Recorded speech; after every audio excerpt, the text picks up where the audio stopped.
तो हम लोग स्टार्ट करते हैं constitution and legitimacy of laws. A constitution is not only a set of laws but also enshrines the guiding principle of framing new laws. बेटा constitution ना तो सिर्फ क्या करता है एक सेट ऑफ लॉ है, बल्कि ये गाइडेंस भी करता है नए लॉज को बनाने के लिए।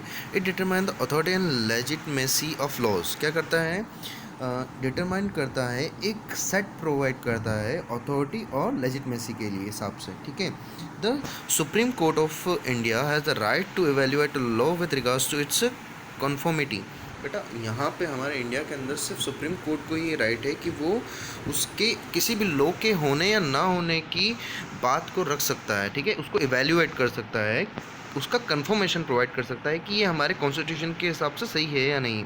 If the law is against the spirit of the constitution, क्या कहा जा रहा है बेटा यहाँ पे कि अगर हमारा जो लॉ है वो हमारे कॉन्स्टिट्यूशन की स्पिरिट के अगेंस्ट जा रहा है, it is declared unconditional. This process is called judicial review. ये प्रोसेस क्या कहलाता है बेटा? जुडिकल रिव्यू कहलाता है। ठीक है, to guard against the misuse of power by the state. अब बेटा क्या हो रहा है, अगर हम सपोज करो कि हम गार्ड करते हैं हमारे इंडिया के कॉन्स्टिट्यूशन को, उसकी मिसयूज से कौन करता है? State. The constitution maker decide to guarantee the people certain rights. ठीक है, हमारे कॉन्स्टिट्यूशन को गार्ड करने के लिए लोगों को कुछ राइट्स प्रोवाइड करे हैं, जिससे कि वो क्या करते हैं, गार्डनेस प्रोवाइड करते हैं लोगों के लिए भी प्लस कॉन्स्टिट्यूशन के लिए भी। This rights known as fundamental this rights known as fundamental rights. ठीक है, ये कुछ लोगों को क्या हुआ है, कुछ राइट्स दिए गए हैं, कुछ अधिकार दिए गए हैं, ताकि वो क्या लॉ बना सके, लॉ को मेंटेन कर सके, रख सके, और उनको सिविलाइज। क्या होता है डेमोक्रेसी के अंदर जो इंडिपेंडेंस है वो इसी तरह से दी प्रोवाइड की गई है कि लोगों को बोलने का अधिकार है, लोगों को अपनी बात रखने का अधिकार है, लोगों को एजुकेट होने का अधिकार है। इस तरह से इन सब जो भी इनको राइट्स दिए गए हैं, ये राइट्स कहलाते हैं, and they were called fundamental rights. And the fundamental rights are included in parts third of the Indian constitution. बेटा क्या होता है, कॉन्स्टिट्यूशन के थर्ड पार्ट में इसको मेंशन किया गया है। This rights are called fundamental because neither the legislature nor the executive can override them. जो लेजिस्लेचर्स हैं, जो हमारे असेंबली मेंबर्स जो भी हैं, लेजिस्लेचर जो भी हैं, वो ना तो इसके ऊपर कोई सवाल उठा सकते हैं, ना उसका विरोध कर सकते हैं। हर इंसान को अपनी बात कहने का पूरा हक है। ठीक है, ना एग्जीक्यूटिव जो उस चीज़ को एग्जीक्यूट करता है उसको भी इस चीज़ के विरोध में बोलने का कोई हक नहीं है। The state can not take away this rights from an individual. Fundamental rights are involve inviolable rights. ठीक है, इसीलिए जो ये स्टेट कहा गया है फंडामेंटल राइट्स को, इसको इनवॉयलेबल, जिसे वॉयलेंस नहीं किया जा सका, जिसे बदला नहीं जा सकता, वो राइट्स कहते हैं। ठीक है, अब देखो आगे चलते हैं हम। A citizen can move the court of laws of he और she is denied this rights. देखो बेटा क्या होता है, अगर कोई भी सिटीज़न ये जो फंडामेंटल राइट्स प्रोवाइड किए गए हैं कॉन्स्टिट्यूशन के ज़रिए, अगर कोई भी इस चीज़ का विरोध करता है तो वो कोर्ट के अगेंस्ट जाता है। ठीक है, उसको कोर्ट में प्रेजेंट होना पड़ेगा इस चीज़ के लिए, अगर वो उसको डिक्लाइन करता है। This rights protect citizen from the states. ये राइट्स क्या करते हैं, सिटीजन्स को स्टेट से प्रोटेक्ट करते हैं। This rights also contain provision to protect the identity of the minority community. बेटा क्या है यहाँ पे जो ये वर्ड यूज़ हुआ है ना, माइनॉरिटी कम्युनिटी, ये सबसे ज़्यादा अहम है बेटा। ठीक है, क्यों अहम है? क्योंकि माइनॉरिटी कम्युनिटी जो है, आप जानते हैं कि जो पिछड़ी जाति के, जनजाति के लोग होते हैं, मतलब जो आदिवासी लोग हैं, वो उनको प्रोविज़न टू प्रोटेक्ट, उनको प्रोटेक्शन प्रोवाइड करने के लिए ये फंडामेंटल राइट्स बनाए गए। लेकिन आज हमारी सोसाइटी के अंदर बहुत सारे ऐसे आदिवासी हैं, बहुत ऐसी ऐसी जगहें हैं, ऐसे छोटे छोटे गांव हैं जहाँ पे लोगों को पूरी तरह से इलेक्ट्रिसिटी नहीं है, उनको पूरी तरह से इंडिया, हाँ हम कह सकते कि हमारा मॉडर्न इंडिया बन रहा है, लेकिन अभी भी बहुत से ऐसे गांव हैं जहाँ पे जहाँ जहाँ के लोग हमारे इंडिया से कनेक्टेड नहीं हैं। ठीक है बेटा, तो हाँ, हमारा देश इसके ऊपर वर्क कर रहा है, लोग जाते हैं, लेकिन क्या होता है कि लोगों की एक अपनी ही धारणा होती है कि हम जहाँ पे पैदा हुए, हम जहाँ के हैं, वहीं पे रहें, वहीं के होके रहें, ठीक है? तो लोग अपनी जगह को, अपने प्लेस को ना तो डेवलप करने देते हैं, ये जो आदिवासी हैं, कुछ इस धारणा के होते हैं और उनकी बहुत सारे ऐसे रूढ़िवादी लोग होते हैं या फिर कुछ अंधविश्वासी लोग होते हैं, है ना? तो वो कुछ भी बनाकर, कोई भी कहानी बनाकर वहाँ पे रहने की कोशिश करते हैं और हमारा जो मॉडर्न इंडिया उससे जुड़ना नहीं चाहते हैं, ठीक है? यहाँ पे दोनों का ही कम्युनिकेशन वीक होता है, क्योंकि हर जगह पे आप देख सकते हो, इंडिया के अंदर विविधता में एकता पाई जाती है। मतलब अलग अलग तरह से यहाँ पे हर 2 कोस पे चलोगे आप, 4 कोस पे चलोगे तो आपको लैंग्वेजेस में भी डिफरेंट पाया जा सकता है। तो ये आदिवासी तो बिल्कुल ही अलग लैंग्वेज का यूज़ करते हैं, ठीक है? तो हमें उनको समझना और उनको हमारी लैंग्वेज समझाना वो भी काफ़ी डिफ़िकल्ट हो जाता है, ठीक है? तो उन्हीं की डेवलपमेंट के लिए हमारे कम्युनिके फंडामेंटल राइट्स बनाए गए हैं, लेकिन बहुत सारे ऐसे लोग हैं जो अपने स्वार्थ के लिए, अपनी लालच के लिए इन फंडामेंटल राइट्स का गलत मिसयूज़ करते हैं, ठीक है? The constitution also aim to safeguard the rights of the minority community, ठीक है? जो माइनॉरिटी कम्युनिटी है, जो कम जनसंख्या वाले लोग हैं, ठीक है, उनको सेफ गार्ड, उनको प्रोटेक्शन प्रोवाइड करता है। However fundamental rights are not absolute. हाँ, ये कह सकते हैं कि फंडामेंटल राइट्स को अप्लाई करना बिल्कुल भी ठीक तरह से हम नहीं कर पाए हैं, है ना? The constitution imposes certain limits on the enjoyment of this rights. देखो बेटा क्या हो रहा है, द कॉन्स्टिट्यूशन इम्पोजेस, क्या कर रहा है, इम्पोज कर रहा है कुछ फंडामेंटल राइट्स को कुछ सर्टेन लिमिट से, ताकि क्या इन राइट्स को अच्छे से इंजॉय किया जा सके, इन राइट्स का फ़ायदा उठाया जा सके, ठीक है? The interest of the society, ठीक है, जो सोसाइटी का इंटरेस्ट है उस हिसाब से, in the event of a national emergency.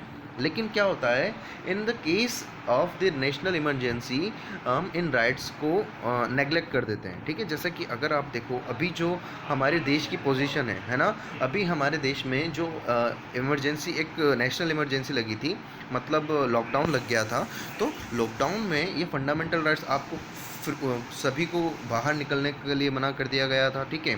तो यहाँ पे हमारे फंडामेंटल राइट्स आके लॉक हो जाते हैं, यहाँ पे हम उनका यूज़ नहीं कर सकते, उन्हें सस्पेंड कर दिया जाता है, ठीक है? डिसेंट क्या होता है बेटा? Dissent when often hear about people taking out procession और रैलीज। मतलब डिसेंट मतलब होता है बेटा बारात निकालना, है ना? हिंदी में तो इसका मतलब होता है बारात निकालना। बट कोई भी प्रोसेशन है या फिर कोई भी रैली निकाली जा रही है तो उसके एवज में ये बात कही जा रही है। और sitting on fast against some laws which may be A violating freedom, जो कि फ्रीडम को वायलेट करते, ठीक है? Such as expressing of disagreement और पोजीशन। देखो बेटा क्या होता है, अगर सपोज़ करो आपको गवर्नमेंट के ज़रिए बनाए गए लॉस से आप सहमत नहीं हो, ठीक है? अगर गवर्नमेंट ने कोई भी लॉ बनाया है, आप उससे सहमत नहीं हो किसी भी तरह से, और आप चाहते हो कि उन लॉज का सही से यूज़ किया जा सके, ठीक है? आप चाहते हो कि वो जो लॉज बनाए गए हैं वो परफेक्टली हों, ठीक है? बट हमारे यहाँ पे क्या हो रहा है, अगर लोग डिसएग्री कर रहे हैं उस चीज़ से, तो उसका क्या करते हैं, हम डिसेंट करते हैं, एक प्रोसेशन या रैली निकालते हैं, उसके अगेंस्ट में कहीं पे भूख हड़ताल पे बैठ जाते हैं। तो डिसेंट वर्ड जो है वो उसके लिए यूज़ हुआ है ना?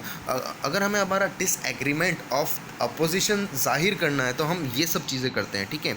Decent has an important role in democracy as it express people's freedom to oppose a law that violent their interest, ठीक है बेटा? यहाँ पे जो ये वर्ड यूज़ हुआ है इसका मतलब क्या है, आप ध्यान से देखो। सपोज़ करो मैं आपको एक चीज़ बताता हूँ, अगर मैंने कोई रूल बनाया क्लास के अंदर, ठीक है? तो आप लोग क्या करोगे, तेज़ तेज़ चिल्लाने लग जाओगे या फिर बोलने लगे, सर मैं तो ये नहीं चलेगा, मैंने कह दिया आपको 4 चैप्टर करके लाने हैं, तो आप क्या करोगे, सर इतना ज़्यादा नहीं चलेगा। तो आपको क्या अपनी बात रखने का हक है ना एक टीचर के सामने।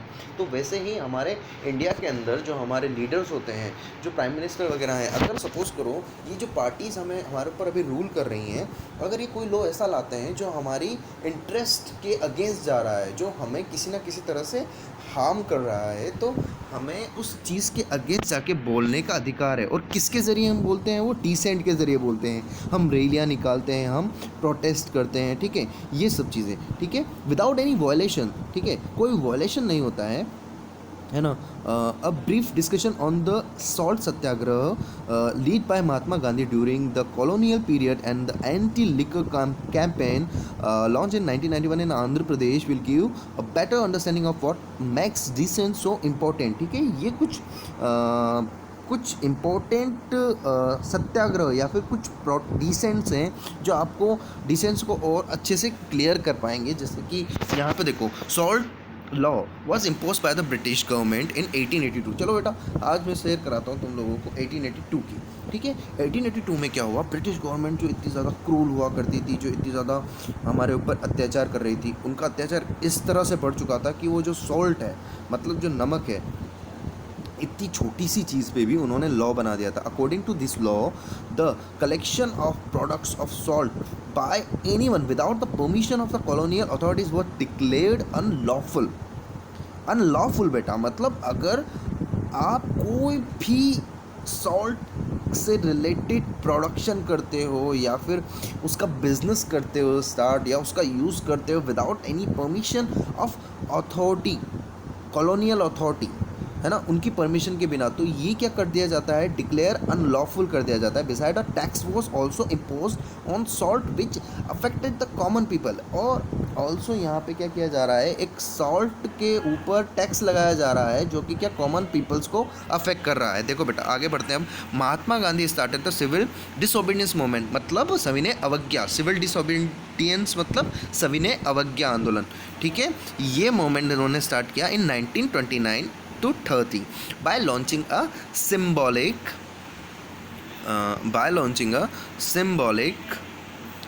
Campaign against the salt law on 12 मार्च 1930. ठीक है, एक सिंबॉलिक कैंपेन चलाया उन्होंने जिस सॉल्ट लॉ के अगेंस्ट में ऑन 12 मार्च 1930. इन ही मार्च मतलब मार्च पैदल पद यात्रा करी उन्होंने विथ 78 फॉलोअर्स. उनके जो 78 फॉलोअर्स थे, फ्रॉम कहाँ से, साबरमती आश्रम से to the coastal village of Dandi in Gujarat. अपने ही गुजरात के अंदर साबरमती आश्रम से डांडी इन गुजरात, डांडी में जो जगह है ना, गुजरात में जो जगह है ना डांडी, वहाँ तक. ठीक है, after reaching Dandi on 6 April 1930 he picked up a handful of salt and दस ब्रॉक द सॉल्ट लॉ.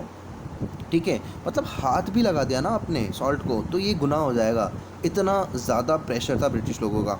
ठीक है, तो डांडी में जाकर उन्होंने 6 अप्रैल 1930 को क्या किया, उस सॉल्ट को पिक किया अपने हाथ में. और आफ्टर दैट इन्होंने क्या किया, उस सॉल्ट को जब इन्होंने पिक कर लिया तो सारे रूल्स और रेगुलेशन ख़त्म हो चुके थे. अब उन्होंने ये लॉ ब्रेक कर दिया. ठीक है, after making salt at Dandi, Mahatma Gandhi went to the southern coast and produce salt there. क्या हो गया बेटा, जब इन्होंने सॉल्ट बनाना स्टार्ट कर दिया, ये कहाँ, साउथर्न कोस्ट पे चले गए, वहाँ पे भी सॉल्ट को बनाने लग गए. He stage a satyagraha at the Dharasana salt works.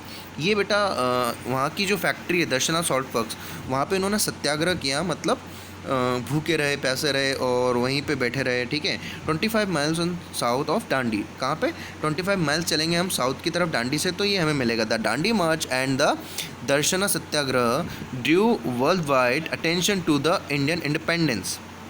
World wide attention मिली बेटा इन लोगों को. ठीक है, इंडिया के इंडिपेंडेंस के लिए. Movement through extensive media coverage, the salt Satyagraha campaign was based on the principle of non violence protest और सत्याग्रह. ठीक है, in early 1930s the India's National Congress choose Satyagraha as the main tool to attend independence. ठीक है, ये main tool माना जाता है आज की तारीख में सॉल्ट सत्याग्रह. यहाँ पे कुछ पिक्चर्स बताए गए हैं, जैसे गांधी जी आप यहाँ देख सकते हो अपने 78 फॉलोअर्स के साथ दांडी की यात्रा कर रहे हैं. ठीक है, और यहाँ पे इन्होंने जो है नमक का एक पोर्शन उठाया और उससे अपना जो सॉल्ट लॉ है उसको ब्रेक किया. ठीक है, तो आज के लिए इतना ही, बाकी का लेक्चर हम नेक्स्ट क्लास में पढ़ेंगे. ठीक है, थैंक यू बच्चे.